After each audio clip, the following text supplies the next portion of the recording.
भगवद गीता। श्रीमद् भगवद गीता अध्याय नंबर 16 और इस 16वें अध्याय में श्लोक नंबर 8 का कुछ भाष्य हुआ था, कुछ अब बाकी है, उसको पढ़ेंगे। तो आसुरी जो लोग होते हैं उनकी क्या मान्यता होती है, कैसे होते हैं वो, इन सभी बातों की चर्चा चल रही है। तो कहा था कि वो आसुर लोग प्रवृत्ति जानते नहीं है, निवृत्ति नहीं जानते हैं और उनमें शुद्धता नहीं होती है, सदाचार नहीं होता है, सत्य नहीं होता है। इतना ही नहीं तो जगत के बारे में जब वो आसुर लोग विचार करते हैं तो बोलते हैं कि जगत ऐसा ही असत्य है, अर्थात जगत में जितने भी मनुष्य आदि है वे सब हम लोगों की तरह ही असत्य प्राय है, अनृत प्राय है, अनृत प्रचुरा है, झूठ मूठी है। और ये जगत इसकी कोई प्रतिष्ठा नहीं है, अप्रतिष्ठित है, अर्थात इसका कोई धर्माधर्मादि या ईश्वर निमित्त कारण या कारण है ऐसा कुछ नहीं है। अनिश्वर जगत है, इसका कोई शास्त्र भी नहीं है, क्योंकि ईश्वर मानेंगे तो बहुत सारी दिक्कत आती है, बताया था। फिर ये जगत के लिए ईश्वर कारण नहीं है या कोई प्रतिष्ठा धर्माधर्मादि कारण नहीं है, तो फिर ये जगत हुआ कैसा, इसका कुछ भी कारण नहीं है क्या? तो वो लोग बताते हैं ऐसी बात नहीं। तो ईश्वर का अभाव होने पर भी जगत की उत्पत्ति के लिए कारण है। वो कौन कारण है? तो श्लोक के उत्तरार्ध में कहा है, अपरस्पर संभूतम किमन्यत काम ही तुकम। इसी का व्याख्यान कर रहे भाष्यकार। किंच, मिला पंक्ति, किंच अपरस्पर संभूतम काम प्रयुक्तयोः स्त्री पुरुषयोः अन्योन्य संयोगात् जगत सर्वम संभूतम, सर्वम जगत संभूतम, ऐसा अर्थ। ठीक है जी, देखिए क्या कहते वो, अपरस्पर संभूतम, परस्पर में है कि नहीं, उसका व्याख्यान कर रहे अपरस्पर संभूतम। काम प्रयुक्तयो स्त्री पुरुषयो, काम से प्रयुक्त, काम से प्रेरित ऐसे जो स्त्री और पुरुष उनके एक दूसरे के संयोग से सर्वम जगत संभूतम, ये सब जगत उत्पन्न हुआ है। तर उठूनच द्या, दगड लावाटलास बघा भाई। तो अपरस्पर संभूतम, तो यहाँ पर किसी को ऐसा लगेगा तो अ नहीं चाहिए था, परस्पर संभूतम, एक दूसरे के संबंध से, स्त्री पुरुष के एक दूसरे के संबंध से जगत उत्पन्न होता है, ऐसा होना चाहिए।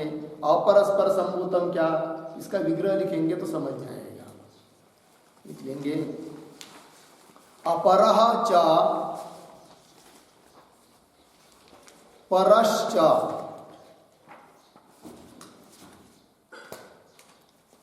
अपरः च परश्च इति अपरस्परम, अपरस्परम अन्योन्यम,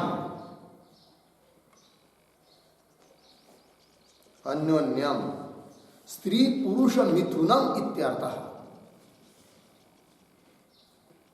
स्त्री पुरुष मिथुनम इत्यर्थः, पूर्णविराम।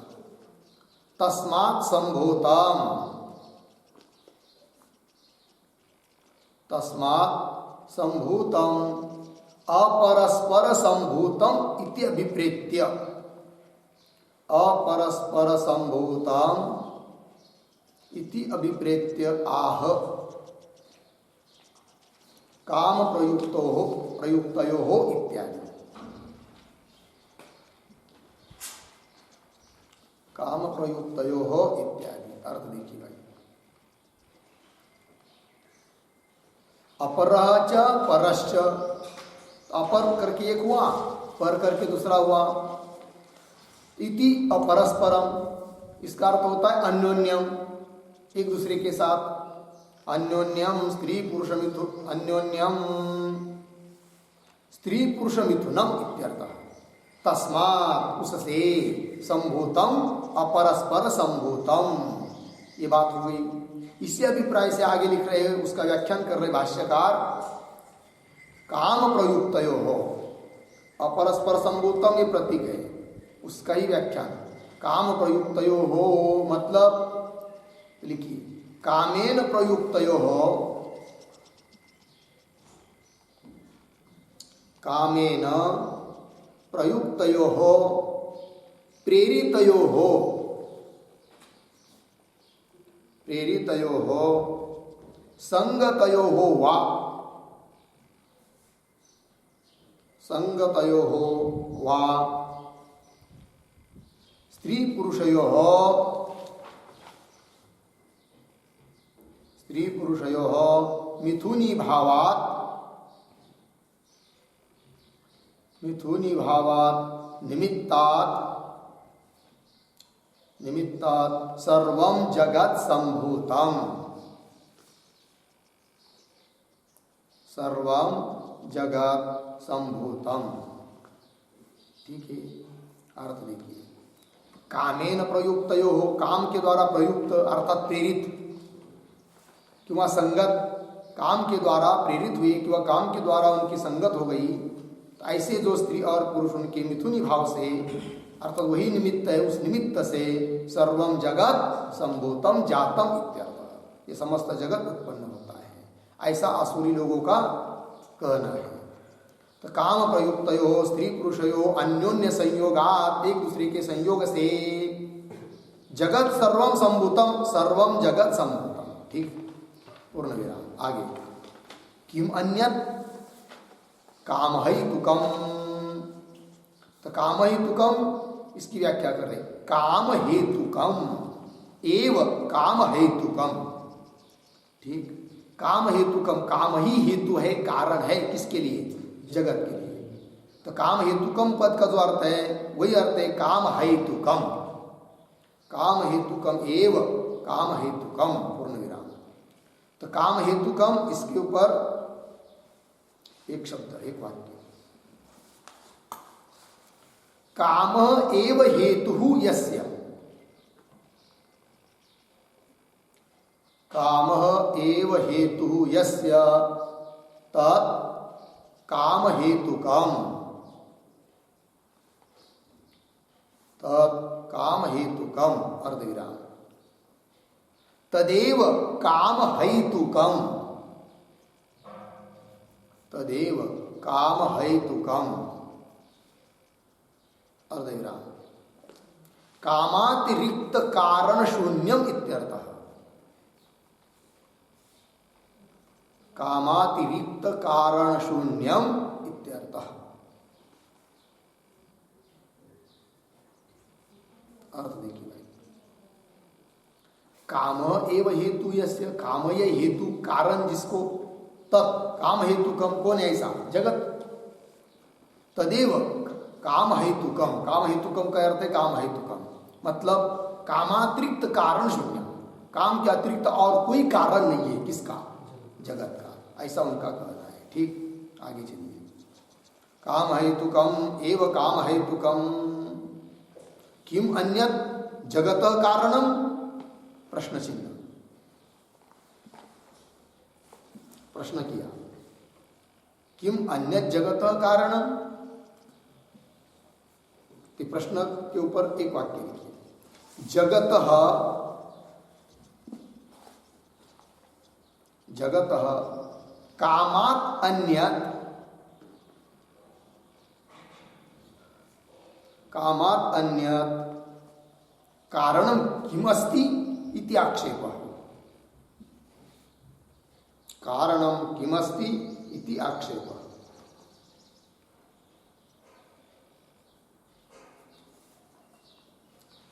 जगत, जगतः, जगत के लिए काम से अतिरिक्त अन्य कारण किमस्ति, कौन कारण है? अर्थात कोई नहीं, ये आक्षेप है। पूर्व पक्ष वो लोग आक्षेप करते हैं, आसुरी लोग। तो वही श्लोक में आया ना, किम अन्यत, उसी का ही व्याख्यान है, किम अन्यत जगत कारणम, प्रश्न चिन्ह। उत्तर आगे, न कोई उत्तर देते हैं, न किंचित अदृष्टम धर्माधर्मादि कारणांतरम विद्यते जगतः पूर्ण विराम। काम एव प्राणिनाम कारणम इति लोकायतिक दृष्टि इयम्। ठीक है, देखिए भाई कैसा पढ़ते हैं, तो थोड़ा अन्वय करेंगे।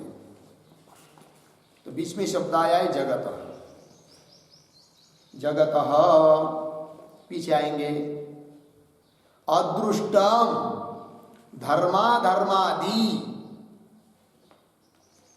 उसके पीछे किंचित, आगे कारणांतरम न विद्यते, न शुरू में है न विद्यते, आगे प्राणिनाम कामः एव कारणम, प्राणिनाम काम एव कारणम इति लोकायतिक दृष्टि। आगे सर तो जगत, जगत के लिए, जगत का अदृष्टम, जगत के लिए अदृष्ट किंवा धर्माधर्मादि किंचित कारणांतरम न विद्यते, कोई और कोई कारण नहीं है जगत के लिए। न अदृष्ट कारण है, न धर्माधर्म कारण है, आदि शब्द से न कोई ईश्वर कारण है, कोई कारण नहीं है इस जगत का। कौन कारण है फिर? केवल बस काम प्राणियों का। कोई आगे के वाक्य लिख रहे हैं, जगत अदृष्टम धर्माधर्मादि किंचित कारणांतरम न विद्यते। लग गया? तो कारणांतरम न विद्यते, इसके संदर्भ में एक वाक्य,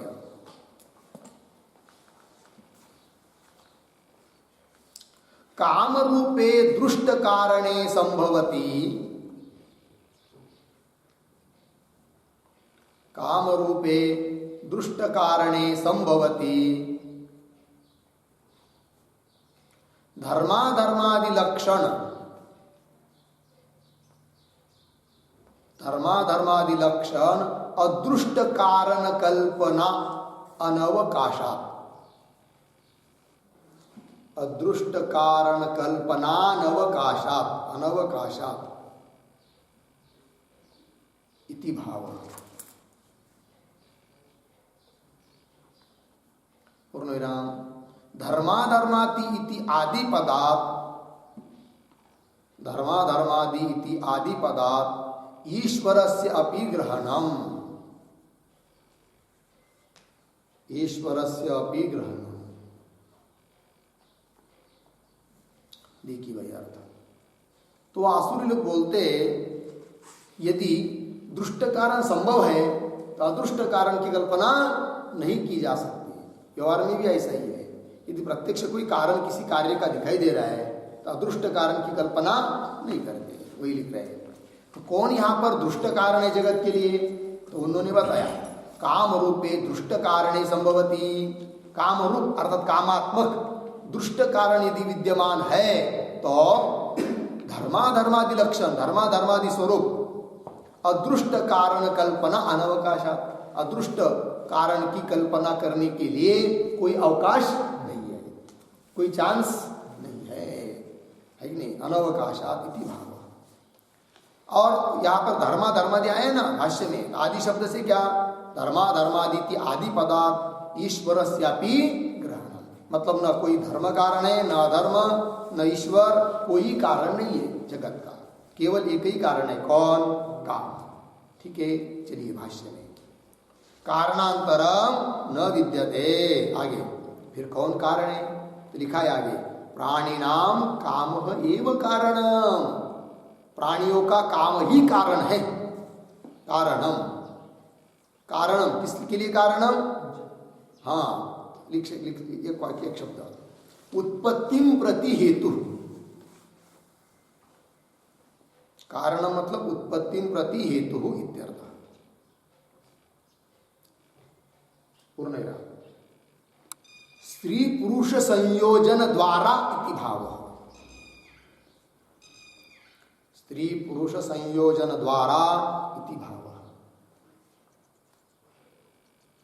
ठीक, देखिए भाई, तो प्राणियों का काम ही कारण है जगत के लिए, उत्पत्ति प्रति हेतु, उत्पत्ति के लिए कारण है। कैसा? स्त्री पुरुष संयोजन के माध्यम से कारण है। कौन? काम, डायरेक्ट तो नहीं।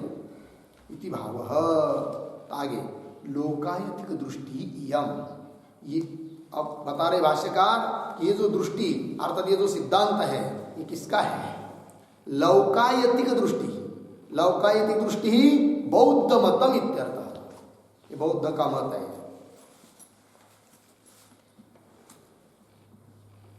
बौद्ध मतम इत्यर्थ।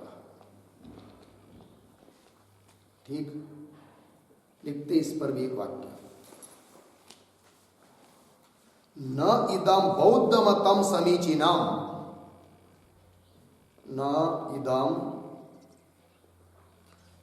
बौद्ध मतम समीचीनम इति भ्रमितव्यम, इति भ्रमितव्यम पूर्ण विराम। क्षित्यादीनाम अप्राणिनाम, क्षित्यादीनाम अप्राणिनाम और विराम, स्वेदजादीनाम प्राणिनाम च, स्वेदजादीनाम प्राणिनाम च परस्पर मिथुनात्, परस्पर मिथुनात् अजातत्वेन, अजातत्वेन तदर्थम, तदर्थम ईश्वरस्य, ईश्वरस्य अवश्यम अभ्युपगंतव्यत्वात्, अवश्यम अभ्युपगंतव्यत्वात् इति।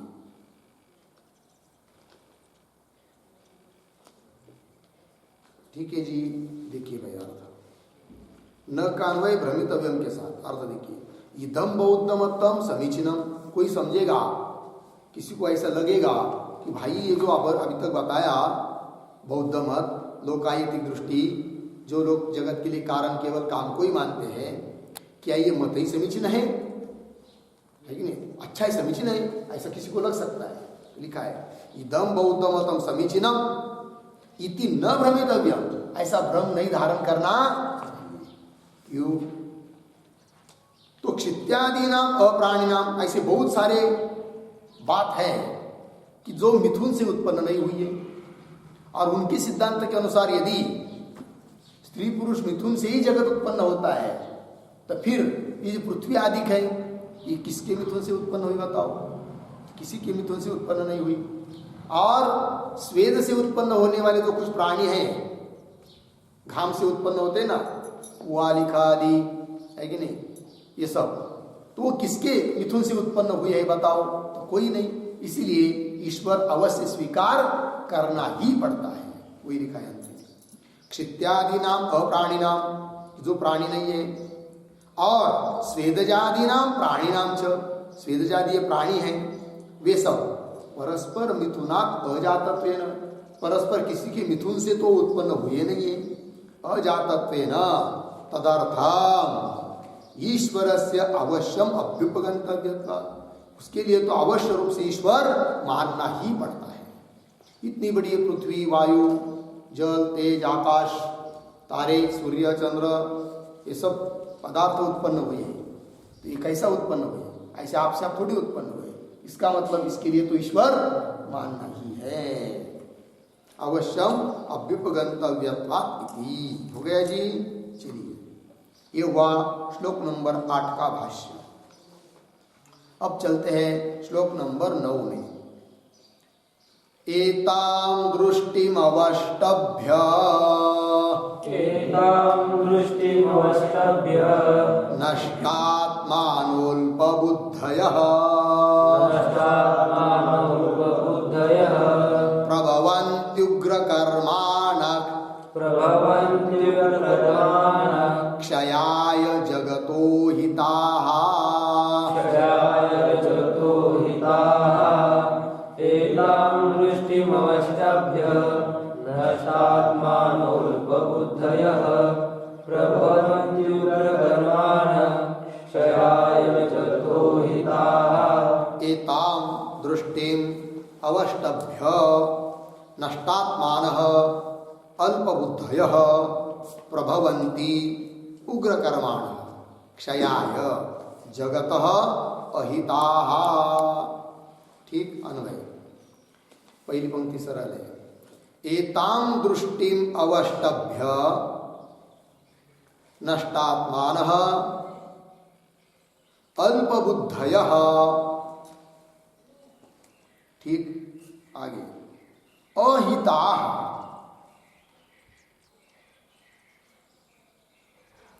उग्रकर्माणः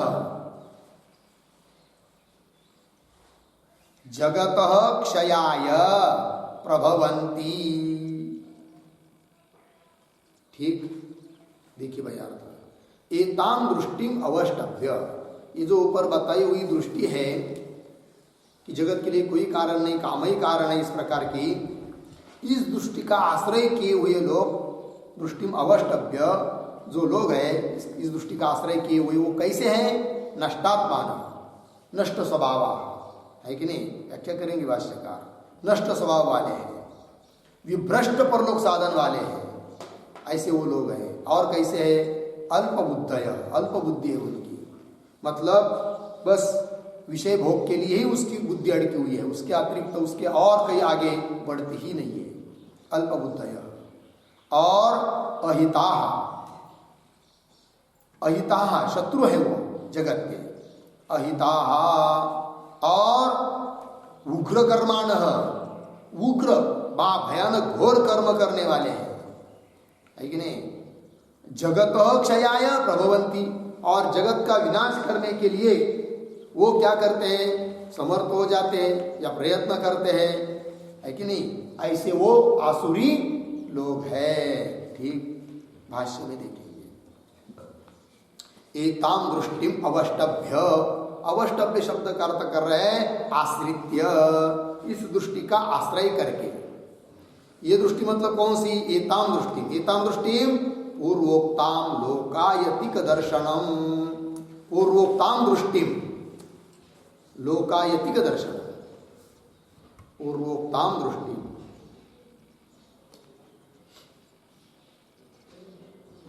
मतलब लोकायतिक दर्शन। अभी वर ऊपर पीछे बताई हुई दृष्टि अर्थात लोकायतिक बौद्धों का वो दर्शन, उनका सिद्धांत। ठीक, एतां दृष्टिम अवष्टभ्य आश्रित्य। आगे नष्टात्मानः, ये प्रतीक है।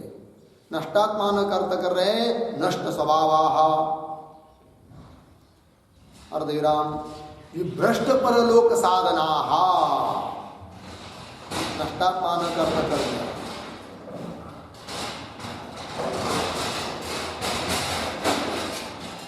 नष्टात्मानः, क्या अर्थ कर रहे हैं? नष्टात्मानः नष्ट स्वभाव है कि नहीं।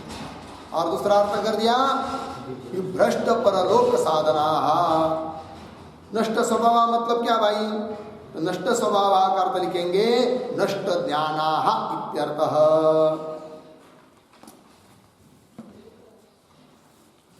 नष्ट स्वभावः मतलब नष्ट ज्ञानाः इत्यर्थः। पूर्णविराम। चेतनानां हि ज्ञानम स्वभावः,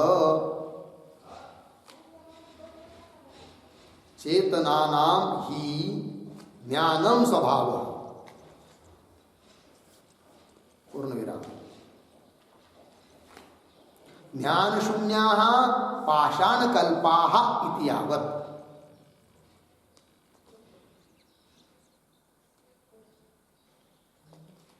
ज्ञान शून्याः पाषाणकल्पाः इति यावत्। देखिए भाई अर्थ। नष्ट स्वभाव का अर्थ कर दिया नष्ट ज्ञान, उनका ज्ञान नष्ट हुआ है। और चेतन जितने भी प्राणी हैं उनका स्वभाव क्या है जी? ज्ञानम स्वभाव, ज्ञान ही उनका स्वभाव है। चेतन जितने भी प्राणी हैं उनका वैशिष्ट्य क्या है? ज्ञान, वही उनका स्वभाव है। चेतनानां ही ज्ञानम स्वभाव। और ज्ञान शून्य जो ज्ञान रहित है तो पाषाण कल्पा, पाषाण की तरह है वो, फिर पत्थर आदि, उनको कोई ज्ञान नहीं है। उस प्रकार के लोग बन गए नष्ट स्वभाव वाले, है कि नहीं। कौन? आसुरी लोग, बौद्ध लोग, ये सब पाषाण कल्पः इत्यादि। और अर्थ कर दिया नष्ट स्वभाव, नष्टात्मान पद का विभ्रष्ट परलोक साधना, इसका अर्थ एक शब्द में लिखेंगे भ्रष्ट पारलौकिक प्रयत्न, भ्रष्ट पारलौकिक प्रयत्न इत्यर्थ। मतलब क्या, परलोक के लिए प्रयत्न करना चाहिए किंतु उससे वो क्या हो गए, भ्रष्ट हो गए, कुछ प्रयत्न नहीं करते हैं, उसको ही बोलेंगे विभ्रष्ट परलोक साधना। परलोक के लिए जो साधना करना चाहिए उससे वो भ्रष्ट हो चुके हैं, ऐसे वो लोग हैं, उसको ही कह दिया नष्टात्माना। ठीक, आगे चलते हैं। और विशेषण दिया अल्पबुद्धय।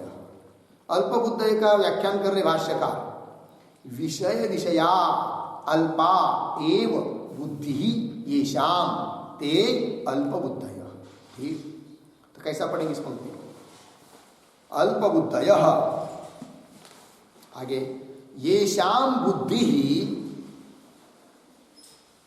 येषाम बुद्धि विषय विषया अल्पा एव, विषय विषया अल्पा एव ते अल्पबुद्धय। ठीक, अर्थ देखिए भाई, जिनकी बुद्धि बस विषय में ही लगी हुई है, विषय विषयक ही हुई है, अर्थात जिनकी बुद्धि का विषय केवल शब्द स्पर्शादि विषय ही है और कुछ नहीं, ऐसे जो लोग हैं उनको कह दिया क्या, अल्पबुद्धय। येषां बुद्धि विषय विषया अल्पा एव ते अल्पबुद्धय। ठीक है जी, तो विषय विषय अल्पा बुद्धि, एक वाक्य लिखेंगे,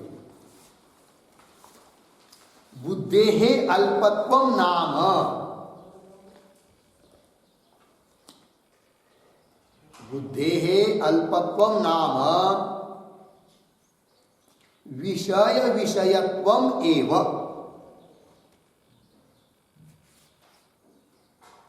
विषय विषयत्वम् एव इति अभिप्रेत्य आह,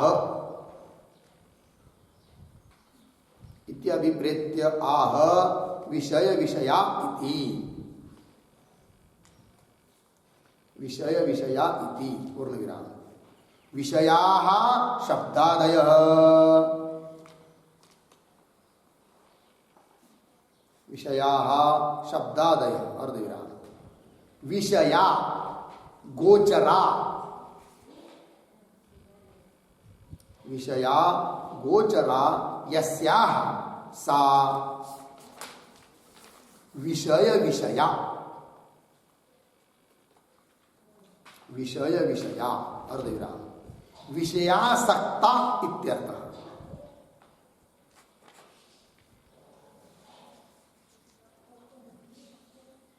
विषयासक्ता इत्यर्थः पूर्ण विराम। बुद्धि अंतकरणावस्था विशेषः, बुद्धि अंतकरणावस्था विशेषः अर्धविराम। न तो ज्ञान,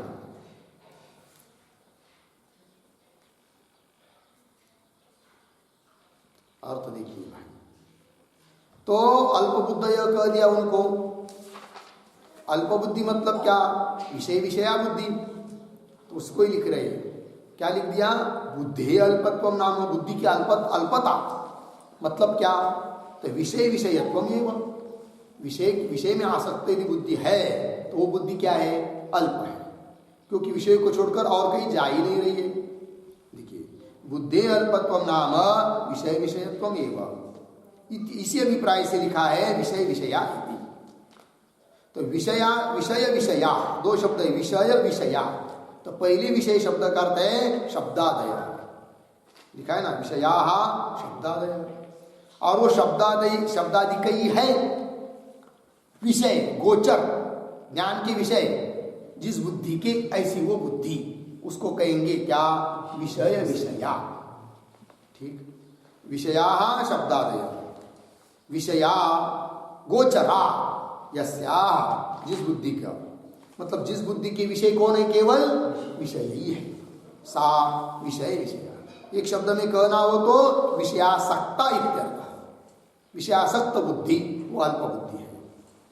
यहां पर बुद्धि शब्द से अंतकरण की अवस्था विशेष समझना है, न तो ज्ञान, क्योंकि उसके लिए कहा ना नष्टात्मान नष्ट ज्ञान वो अर्थ कर दिया है, इसलिए अल्प बुद्धय से लेना है अंतकरण की अवस्था विशेष। ठीक, भाष्य ने देखिए, अल्प बुद्धय येषां बुद्धि विषय विषया अल्पा एव ते अल्प बुद्धय। ठीक है जी, आगे देखिए, आगे पढ़ेंगे। प्रभवंती का अर्थ कर रहे उद्भवंती, आगे उग्र कर्माण, ये प्रतीक है। उग्र कर्माण का अर्थ कर रहे हैं क्रूर कर्माण हिंसात्मका। ठीक है जी, तो कैसा पढ़ेंगे? तो अल्प बुद्ध तक आए थे पीछे से, फिर आगे उग्र कर्माण क्रूर कर्माण हिंसात्मका।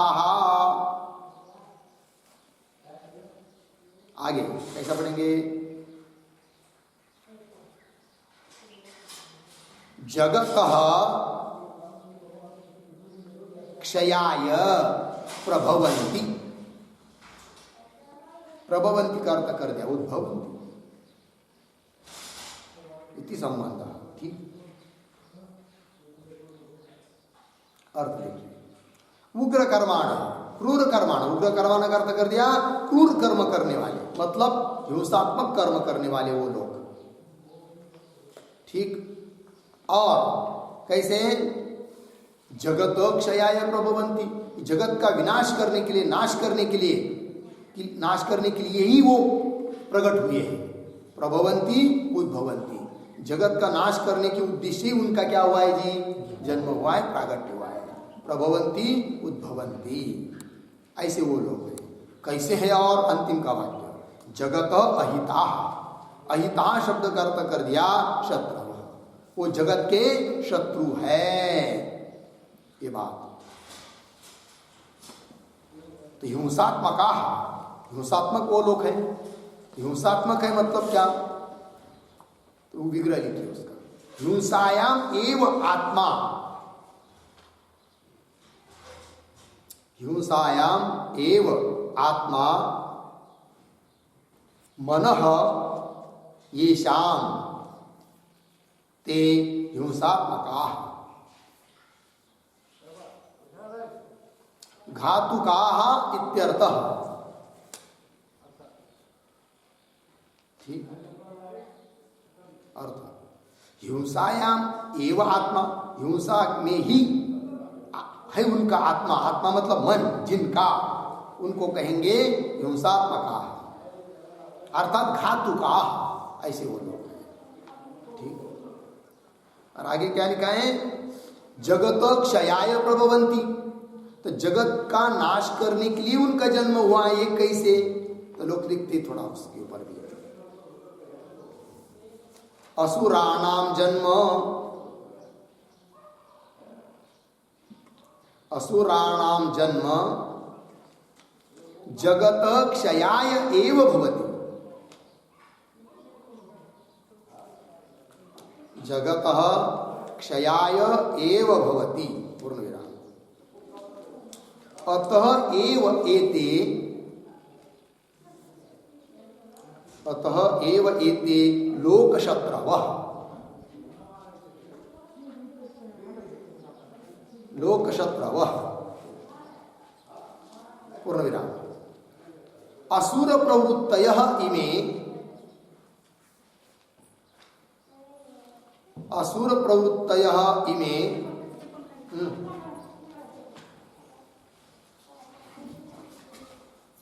असुर प्रवृत्तयः इमे जनाः, जनाः प्राणिनः हिंसन्ति, प्राणिनः हिंसन्ति, पूर्ण विराम। वैदिक मार्गात स्वयं भ्रष्टाः, बोलो ना, कहो।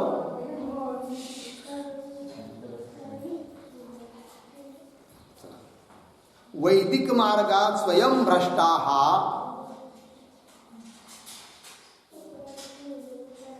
अन्यान अपि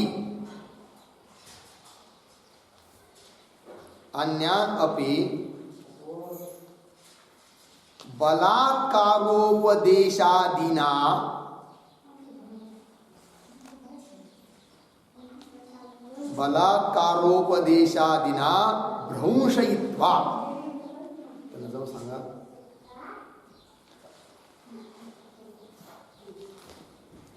बलात्कारोपदेशादिना भ्रंशयित्वा यज्ञादि अभावेन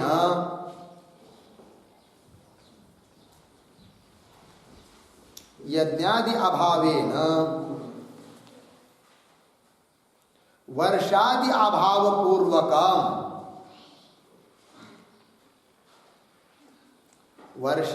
अभावपूर्वकं क्षामाद्युपद्रवेण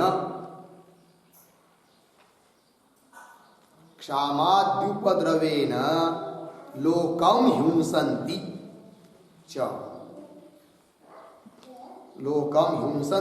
च इति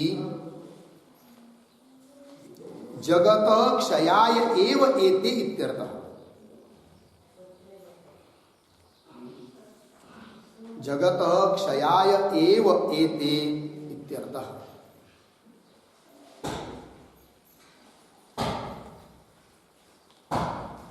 अर्थ देखिए भाई,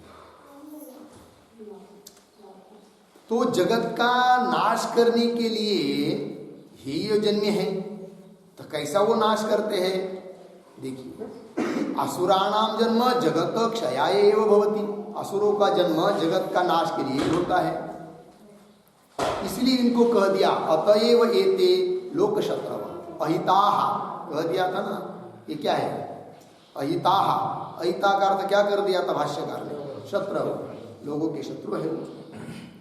असुर प्रवृत्तयः इमे जनाः, असुर प्रवृत्ति के ये लोग प्राणिनः हिंसन्ति, प्राणियों की क्या करते हैं?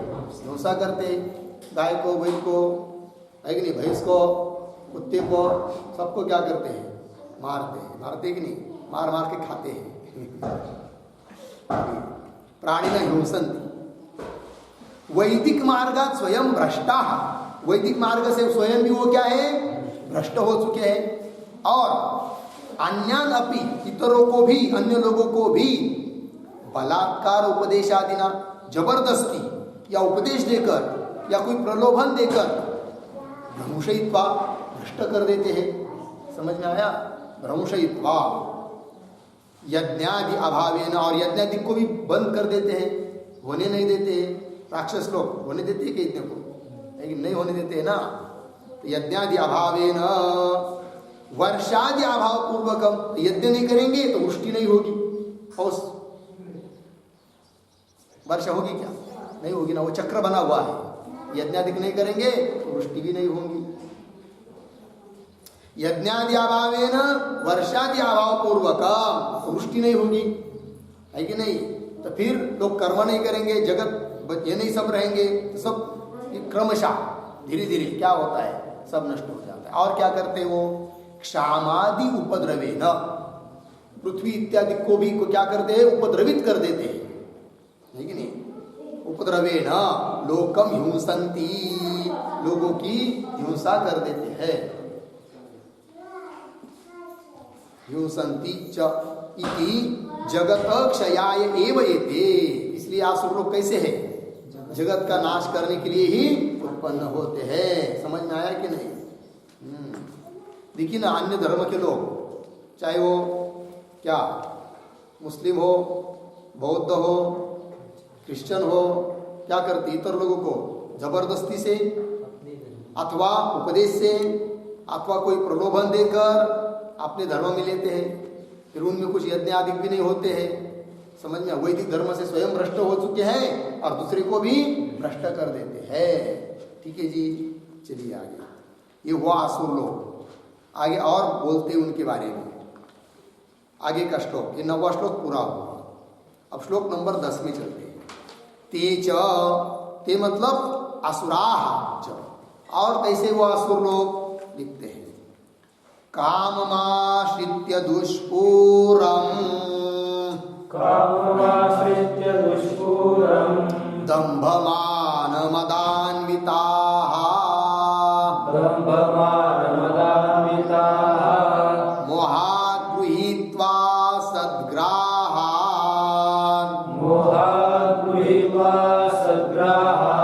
प्रवर्तन्ते शुचिव्रताः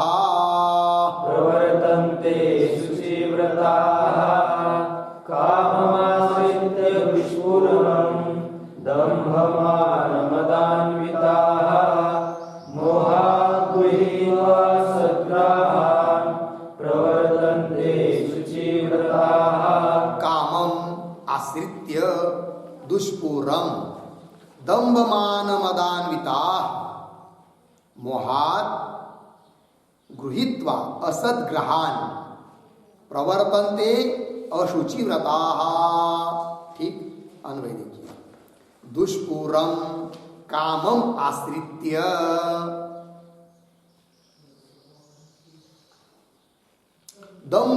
दम्भमानमदान्विताः, नीचे अशुचिव्रताः मोहात् असद्ग्रहान् गृहीत्वा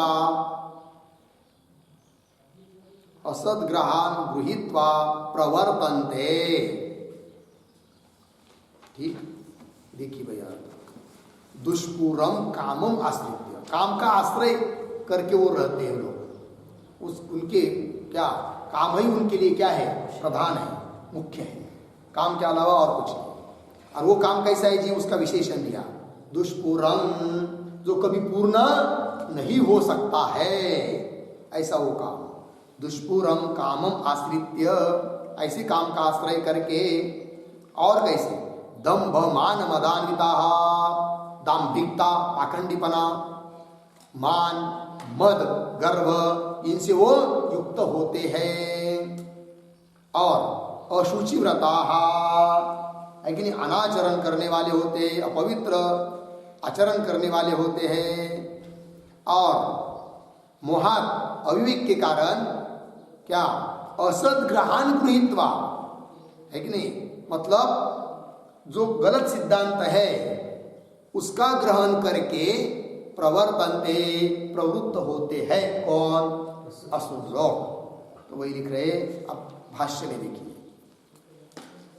कामम इच्छा विशेषणम, इच्छा विशेषणम नहीं, सॉरी, इच्छा विशेषम, काम क्या है जी, काम मतलब इच्छा विशेष, कामम इच्छा विशेषम, काम का अर्थ कर दिया इच्छा विशेषम, आश्रित्य, आश्रित्य शब्द का अर्थ कर रहे अवष्टभ्य,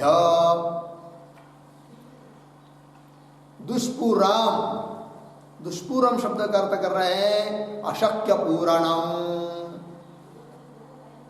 आगे दंभ मान मदान्विताः, मतलब उसका अर्थ कर रहे दंभ च मान च मदः च, दंभ मान मदाः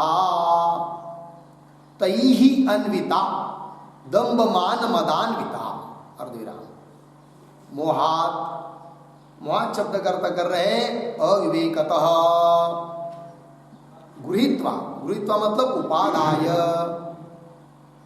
असद्ग्रहाण, असद्ग्रहण का अर्थ कर रहे अशुभ निश्चयान,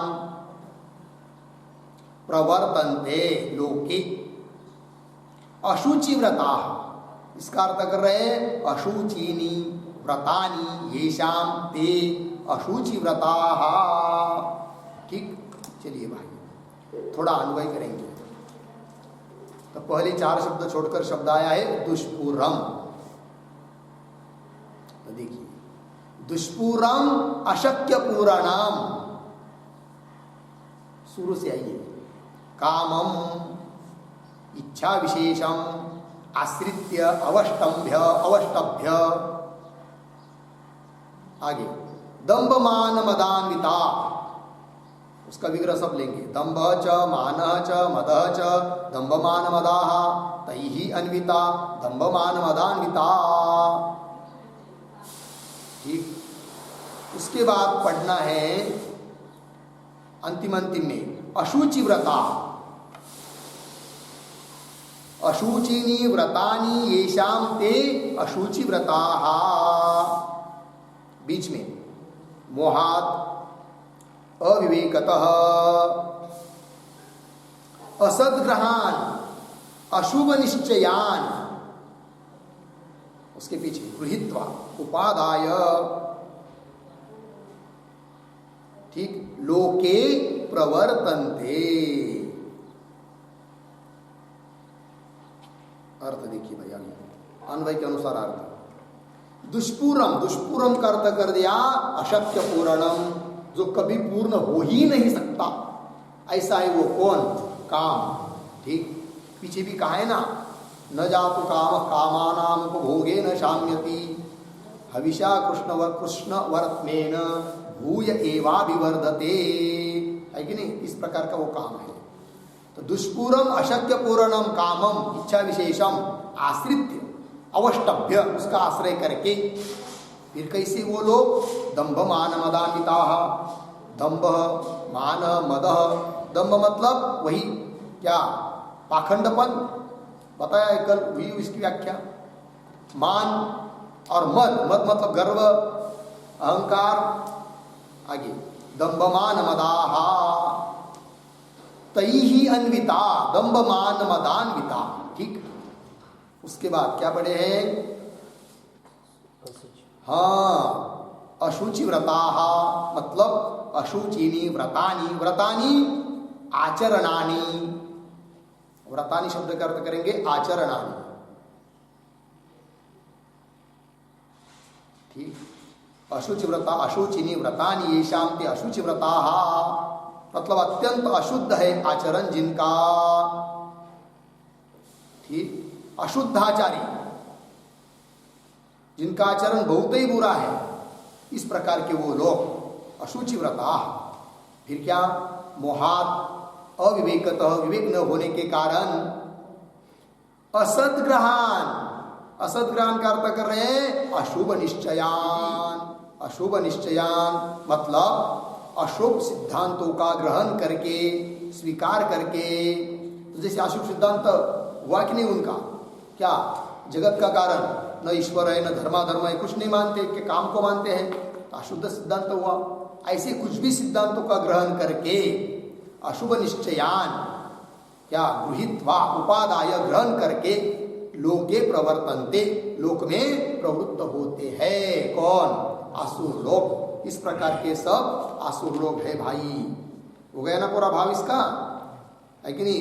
कभी पूर्ण नहीं होता ऐसे काम का आश्रय करके, दंभ मान मद इनसे युक्त होकर और अशुद्ध आचरण वाले और गलत सिद्धांतों को धारण किए हुए इस लोक में प्रवृत्त होते हैं। कौन? आसुर लोग। हो गया जी, बस आगे का विचार करते हैं।